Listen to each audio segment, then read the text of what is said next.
Hi dear students, నేను మీ RS Reddy sir. మరి ఈ వీడియోలో ఎప్పుడా అని ఎదురు చూస్తూ ఎన్ని పోస్టులు ఉంటాయి అని 1000 కళ్ళతో మన రాష్ట్ర వ్యాప్తంగా ఉన్న విద్యార్థులందరూ ఎదురు చూస్తున్న నోటిఫికేషన్ ఏదైనా ఉంది అంటే గ్రూప్ 2. ఎందుకంటే సగటు డిగ్రీ చేసిన ప్రతి విద్యార్థి కూడా ఈ గ్రూప్ 2కు అర్హుడు కనుక మరి ఎన్ని పోస్టులతో రావచ్చు, ఎప్పుడు రావచ్చు, సగటు అభ్యర్థి గ్రూప్ 2 చదివి విజయం సాధించగలడా అనే దాన్ని ఈ వీడియోలో చూద్దాం. అయితే ఒక విషయం గుర్తుంచుకోండి, చాలామందిలో ఉన్న డౌట్ ఏంటంటే సార్ ఎప్పుడైనా సరే గవర్నమెంట్ నోటిఫికేషన్ జారీ చేసినప్పుడు ముందు ఒక నోటిఫికేషన్ని పూర్తిగా ఖాళీలు భర్తీ చేయకుండా కొత్త నోటిఫికేషన్ ఇవ్వవచ్చా? సో దీనికి ఒకటే సమాధానం చెప్తాను, గుర్తుంచుకోండి సార్. ఎందుకంటే ఆ యొక్క ఏదైతే డిపార్ట్మెంట్ ఇవన్నిటిలో ఉన్నామో మాకు పూర్తిగా దానిపై నాలెడ్జ్ ఉంటుంది కనుక ఎప్పుడైనా సరే ఒక నోటిఫికేషన్కి ఖాళీలు ఎలా ఉంటాయంటే, ఈరోజు గత నోటిఫికేషన్ ఉందనుకోండి, ఆ నోటిఫికేషన్ ఖాళీలని ఏపీపీఎస్సికి పంపిన తర్వాత ఆ యొక్క భర్తీ ఆటోమేటిక్గా అది గవర్నమెంట్ దృష్టిలో జరిగిపోయినట్టు ఆ ఖాళీలు. ఇప్పుడు ఇస్తున్నవి తదుపరి ఖాళీలు అనమాట. సో అందువలన ఇది ఏదైనా కోర్టు కేసులో ఉండి కొంచెం ఆలస్యమైనా దానికి కొత్త నోటిఫికేషన్కి ఎటువంటి సంబంధం ఉండదు. దీనికి మీకు బెస్ట్ ఎగ్జాంపుల్ కావాలంటే 2008 డిఎస్సిలో కూడా చాలామందికి పోస్టులు లేకపోతే వాళ్ళకి హామీ పత్రాలు ఇచ్చారు. ఆ హామీ పత్రాలు ఇచ్చిన తర్వాత 2012లో కొత్త డిఎస్సి నోటిఫికేషన్ వచ్చింది. ఈ నోటిఫికేషన్లో జాయిన్ అయిన వాళ్ళు ముందు జాయిన్ అయ్యి ఈ హామీ పత్రాల తర్వాత జాయిన్ అయ్యారు. సో అలా ఎప్పుడు ఉండదండి, ఎందుకంటే ఆ ఖాళీలు ముందు అయిపోయినట్లే అది పరిగణిస్తారు. సో ఎవరు కూడా దాని విషయంలో ఎట్టి పరిస్థితుల్లో డౌట్ వద్దు.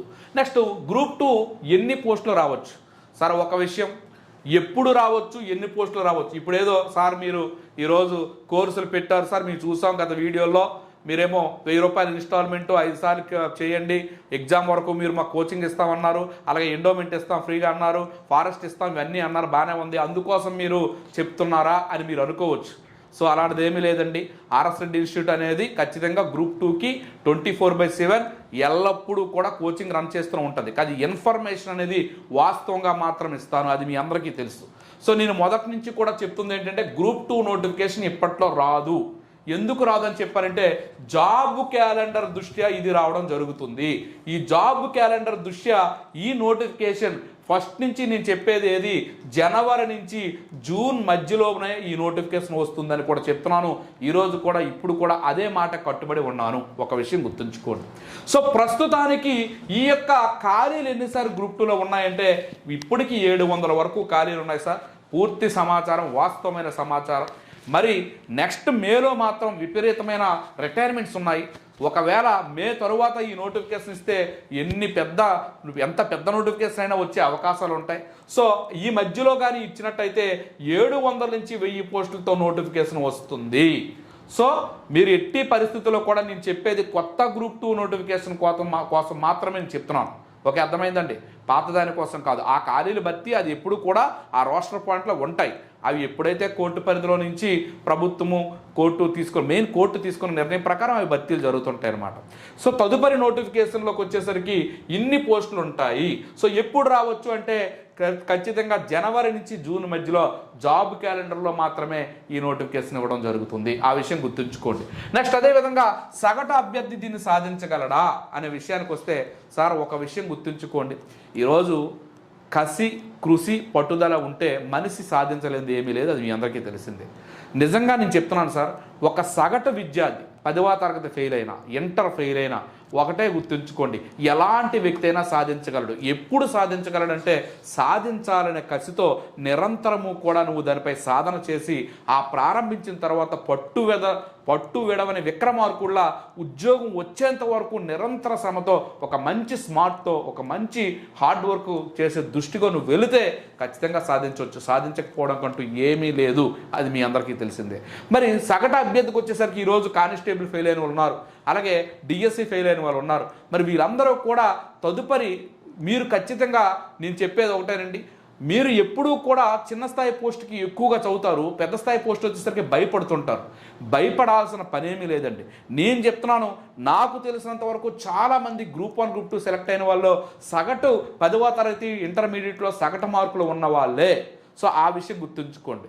మనందరం పేపర్లో చదువుతుంటాం, ఒక అతను 10th క్లాస్లో ఫెయిల్ అయ్యాడు, ఐఏఎస్ అయ్యాడని. ఎలా అయ్యాడు? సో ఆ కసిని తర్వాత మెయింటైన్ చేయాలి. ఇంకో విషయం చెప్తాను, గుర్తుంచుకోండి సార్. 550 మార్కులు అప్పుడు 10th వచ్చిన అభ్యర్థి ఈరోజు ఖాళీగా ఉద్యోగం లేక ఉండొచ్చు. అప్పుడు 330 మార్కులు ఉన్న అభ్యర్థి ఈరోజు గ్రూప్ 1 స్థాయిలో ఉండొచ్చు. ఎలా జరిగిందంటే ఆ సమయంలో అతను చదివాడు, మంచి మార్కులు వచ్చాయి, నువ్వు చదవలేకపోయావు. కానీ నువ్వు ఈ సమయంలో ఒక బలమైన కోరికతో నీకు జరిగిన అవమానం కావచ్చు, నీ బాధ్యతలు కావచ్చు, నీ కష్టం కావచ్చు, లేదా నీకు లోపల ఉండే కోరిక కావచ్చు, నిన్ను నిరంతరం కూడా పడుకోనివ్వకుండా కలల్లో కూడా ఇదే కసితో ఖచ్చితంగా సాధించాలని కసి పెట్టుకుని నిరంతరం నువ్వు చదివితే ఎట్టి పరిస్థితుల్లో కూడా నువ్వు ఎట్టి పరిస్థితుల్లో తప్పుకోవు. ఇంకో విషయం, సోర్సెస్ పెరిగాయి సార్. కానిస్టేబుల్ కట్ ఆఫ్ కానివ్వండి, గ్రూప్ 2 కట్ ఆఫ్ కానివ్వండి, ఈ మధ్య జరిగిన ప్రతి కట్ ఆఫ్ ఎంత ఎక్కువ వస్తుంది, ఎందుకు వస్తుందో తెలుసండి? సోర్సెస్ పెరిగాయి. ఒకప్పుడు విజయనగరంలో గురజాడ గ్రంథాలయం ఉండేది, మేము చదువుకునేవాళ్ళు. ఓకే, అక్కడ తప్ప ఇంకో ప్లేస్ ఉండేది కాదు. మరి ఈరోజు విజయనగరంలో 60 రీడింగ్ హాల్స్ ఉన్నాయి ప్రతి ప్రాంతంలో. సో ఉదయం 5 గంటల నుంచి రాత్రి 11 వరకు కూడా ఒక అభ్యర్థి వెళ్ళి అదే పని మీద వైఫై, మరి అదేవిధంగా 24/7 ఆన్లైన్ క్లాసులు నిరంతరం. మరి మెటీరియల్ అంటారా, మన మారాఠీ మెంటర్స్ ఎంతమంది తయారు చేసిన మెటీరియల్, ఎలా చదవాలి, ఏ విధంగా చదవాలి, ఎలా స్టార్ట్ చేయాలి, దీని మీద ఎగ్జామ్ ఎలా రాయాలి, ఇలా నిరంతరం కూడా ఒక చదివే విధానాన్ని అడాప్ట్ చేసినప్పుడు ఎందుకు సార్ రావు? ఒకసారి చూడండి. ఈ కానిస్టేబుల్ కట్ ఆఫ్ 150 పెరిగిందంటే అది ఆ యొక్క విద్యార్థి 3 సంవత్సరాల నుంచి చేస్తున్న కృషి. అదే విధంగా నిరంతరం చదవనవాడు ఎలాగా చదవడు? ఆ చదవనవాడిని దృష్టిలో పెట్టుకొని ఎవడూ చదవలేడనే భ్రమలో మీరు ఉంటున్నారు. నా పక్కన్నోడు చదవలేదు కదని. కానీ నిజంగా కావాలనుకునేవాడు మూల కూర్చొని చదువుకుంటున్నాడు. ఒకప్పుడంటే హైదరాబాద్ కోచింగ్కి వెళ్ళాలి, లేదా ఇంకెక్కడ కోచింగ్కి వెళ్ళాలి. ఇప్పుడు అలా అక్కర్లే. వైఫై ఉండే ఒక రీడింగ్ రూమ్ తీసుకుంటే చాలు. అతి తక్కువ ఫీజుతో మాలాంటి మెంటర్స్ ఎంతోమంది ఉన్నారు. నమ్మకమైన మెంటర్, నాకు నిజంగా ఇతను నమ్మిన మెంటర్ అంటే ఆ మెంటర్ దగ్గర ఏముందంటే 5,000 రూపాయలు మన జీవితం కోసం ఖర్చు పెట్టాం. గ్రూప్ 2కి, గ్రూప్ 1కి ఏముందంటే 12,000 రూపాయలు. అది కూడా ఎగ్జామ్ అయినంత వరకు కూడా ఏముందో చెప్పండి, ఆలోచిస్తే. సో ఈ విధంగా తీసుకుని ఈరోజు మేము ఉన్నామండి 24/7 అనుకోవచ్చు అందరూ కూడా, సరే ఏదో మీరు డబ్బులు సంపాదిస్తున్నారని. సో చాలామందికి తెలియదు ఏంటంటే దీని వెనక ఉన్న ఇన్వెస్ట్మెంట్, దీని వెనక ఎంత నిద్రలేని రాత్రులు. ఒక విషయం, ఎన్ని 1000 రూపాయలు లక్ష అవుతుందో ఒకసారి ఆలోచించండి. ఇక్కడ మాకేం ప్రాఫిట్ కాదు, వచ్చిన ఫ్యాకల్టీకి మంచి శాలరీస్ ఇస్తే వాళ్ళు మరింత బాగా చెప్తారు. 20 మంది టీం, అలాగే టీం వర్క్లు, ఇవన్నీ చూస్తే ఏం ఉండదండి. మీకు ఆర్ఎస్ రెడ్డి సార్ అనగానే ముందు కనిపించింది చాలామందికి ఉంటుంది, కానీ ఎంత ఆరోగ్యం అతను కోల్పోయారు, ఎంత కుటుంబంతో అసలు కనీసం గడపలేదు, ఎంత తన యొక్క పర్సనల్ లైఫ్ కోల్పోయారు, నిరంతరం కూడా క్లాసుల్లోనే ఉంటున్నారు కదా, ఎంత పర్సనల్ లైఫ్ కోల్పోయారు అది ఎవరికి అర్థం కాదు. కానీ నా లక్ష్యం ఉంది, అవేవి నాకు అనవసరం. నా లక్ష్యం మీ అందరినీ ఉద్యోగార్థులుగా తీర్చిదిద్దడమే. అది వచ్చిన రోజు నేను ఇవేవి పట్టించుకోవడం మానేశాను కనుకే ఈరోజు నాకంటూ ఒక నమ్మకమైన స్టూడెంట్స్ ఉన్నారు. ఒకసారి ఇలా చెప్తే నమ్ముతామైన స్టూడెంట్స్ ఈరోజు ఉండడానికి కారణం అది మాత్రమే. సో అందుకే నేను చెప్పేది ఒకటే సార్, బలంగా కోరుకోండి, కసిమే చదవండి.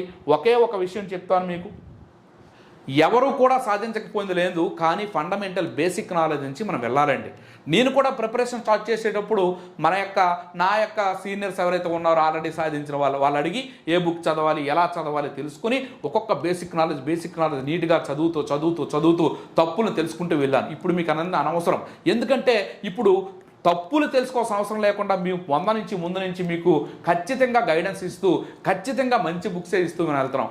అయితే మన ఇన్స్టిట్యూట్ యాప్లో books line to line explanation అనే ఒక షెడ్యూల్ని స్టార్ట్ చేస్తున్నాను సార్. ఎందుకు సార్ అంటే ఒక విషయం, ఈరోజు ఎకానమీ నా సొంత మెటీరియల్ నేను తయారు చేసుకుని ఉంది, ఆ క్లాసులు చెప్పాను. అలాగే పాలిటీకి దేవేంద్ర సార్, సైన్స్ అండ్ టెక్నాలజీకి అమ్మానాయుడు సార్, మరి గోపిరాజు సార్, అలాగే ఇండియన్ హిస్టరీకి మీ అందరికీ తెలుసు మరి మొకటములేని మహారాజు ఏపీఎస్టీ ఉమా మహేశ్వరరావు గారు, అలాగే అన్ని రకాల ఫ్యాకల్టీస్ ఉన్నారు. వాళ్ళందరూ వాళ్ళ యొక్క స్టాండర్డ్లో బుక్స్ ఇస్తారు. కానీ మీకు ఒక డౌట్ ఉంటుంది, సార్ మాకు ఈ బుక్స్ అందరూ సజెస్ట్ చేస్తున్నారు, మరి ఆ బుక్స్ చదవకపోతే. అందుకే September 1 షెడ్యూల్ నుంచి నేను చేస్తున్న పని ఏంటంటే, మీరు ఏదైతే ఫోబియాలో ఉన్నారో ఈ క్లాసులతో పాటు polity Lakshmikanth page to page ఏదైతే కొత్త ఎడిషన్ ఉందో page to page line to line PDF పెట్టి ఎక్స్ప్లెయిన్ చేస్తాను. దాని మీద వెంటనే ఎగ్జామ్ పెడతాను. ఈరోజు నేను మాట ఇచ్చాను, ఆ మాట రాసుకో. ఆ మాట తప్పితే నువ్వు ఏది చెప్తే ఆ పనిష్మెంట్కి నేను సిద్ధంగా ఉంటాను. ఈరోజు ఆ PDF చెప్తాను, దాని మీద రేపు ఎగ్జామ్ పెడతాను. PDF క్లాస్ నువ్వు చదువుతావు, ఎగ్జామ్ చదువుతావు. వీలైతే మార్కెట్లో బుక్ కొనుక్కుంటావు, లేదా PDF ని పెట్టిన చదువుతావు. అలాగని మన మెటీరియల్ ఏమన్నా, నా మెటీరియల్ ఫుల్ఫిల్గా ఆల్రెడీ యాప్లో ఉంది. అద్భుతంగా తయారు చేసిన మెటీరియల్. సార్ మాకు ఒక భయం ఉంది కనుక ఇది పేజ్ టు పేజ్ ఎన్ని పేజీలు ఉన్నాయండి, ఇంకా చాలా టైం ఉంది కనుక ఎక్స్ప్లెయిన్ ఇస్తూనే ఉంటాను. ఎకానమీ, తెలుగు అకాడమీ, అలాగే సర్వే బడ్జెట్లు ఎలాగా కూడా గవర్నమెంట్వే, అలాగే ఏపీ హిస్టరీ హనుమంతరావు రఘునాథరావు బుక్లు పేజ్ టు పేజ్ పీడిఎఫ్ని క్లియర్గా మీకు చూపించి ఎక్స్ప్లెయిన్ చేసి ఎలా బిట్ వస్తుంది, ఏ విధంగా వస్తుంది. ఈరోజు జాగ్రఫీ అప్లోడ్ చేస్తాను యూట్యూబ్లో చూడండి. అలాగే బిట్స్ అన్నీ కూడా అక్కడే మీకు మ్యాచింగ్ చేస్తాను. సో ఇవన్నీ ఎవరు చేస్తారు? నేనే చేస్తాను. ఏ ఫ్యాకల్టీని నేను ఇవన్నీ చెప్పను, వాళ్ళు ఆల్రెడీ ఫాలో అవుతారు. వాళ్ళ క్లాసులతో పాటు ప్రతిదీ కూడా. ఎందుకు ఈ 3 టాపిక్లు అంటే గ్రూప్ 2కి మెయిన్ టాపిక్స్. అలాగే మన సమయం ఉన్న బట్టి ఇండియన్ హిస్టరీ కానివ్వండి, డిజాస్టర్ మేనేజ్మెంట్ కానివ్వండి, సస్టైనబుల్ డెవలప్మెంట్ కానివ్వండి, ఓవరాల్గా నేను ప్రతి సబ్జెక్ట్ని కూడా ఏ ఫ్యాకల్టీ ఉన్నారో వాళ్ళతో పాటుగా ర్యాపిడ్ క్లాస్, అదేవిధంగా ఇప్పుడు నేను తీసుకొచ్చింది ఏంటంటే సబ్జెక్ట్ ఒక బుక్ ఎక్స్ప్లెనేషన్ కూడా తీసుకొచ్చి ముందు రోజు క్లాసు, తర్వాత రోజు చదవడం, ఎగ్జామ్ రాయడం. That's all. సో ఇలా మీరు చదవండి.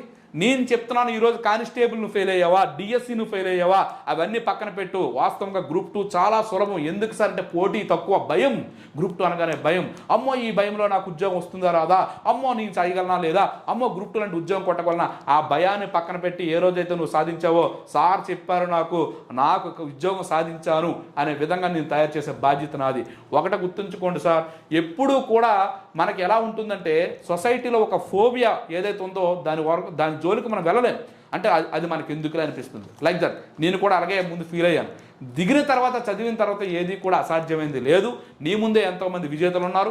మేల్కో, నువ్వు ఉద్యోగం చేస్తూ చదివినా చాలా సమయం ఉంది. ఉద్యోగం చేస్తూ చదివినా, నిరుద్యోగం ఉండి చదివినా ఎంత సమయాన్ని వినియోగించుకొని రోజుకు 3-4 గంటలు దృష్టి పెట్టు, క్లాస్ హాజరవు, మెటీరియల్ చదువు, ఎగ్జామ్ రాయి. ఎందుకు ఉద్యోగం రాజో మనం చూద్దాం. సో మన ఆధ్వర్యంలో, మన టీం ఆధ్వర్యంలో ఖచ్చితంగా ముందుకు వెళ్ళి మరింత మందికి సర్వీస్ ఇద్దాం. మరి అదేవిధంగా స్టేట్ మోస్ట్ ఫ్యాకల్టీ ఫేమస్ మరి అమ్మా నరేష్ గారు మన స్టూడియోకి వచ్చారు. FSO ఫారెస్ట్ సెక్షన్ ఆఫీసర్ స్టేట్లో ఎక్కడా కూడా ఆన్లైన్ క్లాసులు జరపలే. ఈరోజు 20 అడ్మిషన్స్ అయ్యాయి. అయినప్పటికీ FBO క్లాసులు చేస్తున్నాము, FSO క్లాసులు లైవ్ చేస్తున్నాము. సో దీన్ని బట్టి చూసుకోండి, 20 అడ్మిషన్స్కి మేము ఎంత టార్గెట్గా చేస్తున్నామంటే గ్రూప్ 2 ఎంతగా మేము చేసాము, ఎంత చేస్తామో మీరు దాన్ని బట్టి మీకే ఒక ఐడియా వస్తుంది. ఓకే సార్, మరి సార్ని కొన్ని సూచనలు మనం కోరుకుంటూ మరి thank you sir. Thank you sir. High champions, విన్నారుగా, భవిష్యత్తు అనేటువంటిది కోరుకోవడం కాదు, కోరుకున్న తర్వాత దానిని ముందుకు తీసుకెళ్ళడం. ఎలా చెప్పుకోవచ్చు ఏంటి అనేటువంటి విషయాన్ని మనం సింపుల్గా చెప్పాలంటే ఆర్ఎస్ రెడ్డి సార్నే చేసుకోవచ్చు. ఒక SGT టీచర్ స్థాయి నుంచి ఇవాళ గ్రూప్ 2 గెజిటెడ్ స్థాయికి రావడం అనేటువంటి దాని వెనకాల ఎంత కృషి ఉంటుంది అనేటువంటిది మీరు చూసుంటారు. ఇక్కడ మనకు కావాల్సినటువంటి విషయం ఏంటంటే సింపుల్గా మనం మాట్లాడుకునేది ఒకటే, గ్రూప్ 2 అనేటువంటి దానికి ఎలా సిస్టమేటిక్గా చదవాలి అని చెప్పారు. అయితే ఇవాళ కానిస్టేబుల్ రిజల్ట్స్ వచ్చేసాయి. విజేతలందరూ కూడా ఉత్సాహపడుతున్నారు కానిస్టేబుల్ జాబ్ గురించి. బట్ నిజంగా నీ స్థాయికి కానిస్టేబుల్ జాబ్ కరెక్టేనా, అసలు నీ స్థాయి SIయా లేకపోతే గ్రూప్ 2ఆ అనేటువంటిది యువతులైన మీ చేతిలో ఉంది. దానికి శ్రీకారం చుట్టబోతుంది ఆర్ఎస్ రెడ్డి ఇన్స్టిట్యూట్. కొన్ని వందల మంది విద్యార్థుల అభ్యర్థన మేరకు అమ్మా నరేష్ అనేటువంటి బయాలజీ ఫ్యాకల్టీ అయిన నేను నా మొత్తం టీం తోటి, స్టేట్లోనే టాప్ టీం తోటి ఇక్కడ SI మరియు కానిస్టేబుల్ క్లాసెస్ లాంచ్ అవుతున్నాయి. అది కూడా స్టేట్లో ఎక్కడా లేని విధంగా లైవ్ సెషన్స్తో, అంటే ఎక్కడో రికార్డ్ చేసేసి వాటినే 10 సంవత్సరాలైనా అవే, 5 సంవత్సరాలైనా అవే క్లాసులు కాదు. మన సబ్జెక్ట్ మారుతున్న దానికి అనుగుణంగా ఫ్యాకల్టీ మారుతాడు. బట్ 3 సంవత్సరాల క్రితం ఆయన చెప్పిన క్లాసులు మార్చుకోలేడు రికార్డెడ్ క్లాసులో. అందుకని లైవ్ క్లాసులు మీ ముందుకు తీసుకొస్తుంది ఆర్ఎస్ రెడ్డి ఇన్స్టిట్యూట్. ఆ ప్రకటన అత్యంత త్వరలో మీ ముందుకు రాబోతుంది. అతి తక్కువ ధరతో, ఎక్కువ నాణ్యతతో 100% మీ విజయానికి బాటలు వేస్తూ ఉంటుంది. మళ్ళీ చెప్తున్నాను, డిఎస్సిలో విజయం సాధించిన వాళ్ళు, SI కానిస్టేబుల్లో విజయం సాధించిన వాళ్ళు మీ టార్గెట్ని పెంచుకోండి. ఎందుకంటే కానిస్టేబుల్ జాబ్ అనేటువంటిది ప్రారంభమే తప్ప ఎప్పుడూ కూడా చివరి దశ కాదు. కాబట్టి ప్రారంభాన్ని సక్సెస్ఫుల్గా స్టార్ట్ చేసావు, చివరి దశ కూడా సక్సెస్ఫుల్గా స్టార్ట్ చేస్తానని కోరుకుంటూ మీ అమ్మా నరేష్.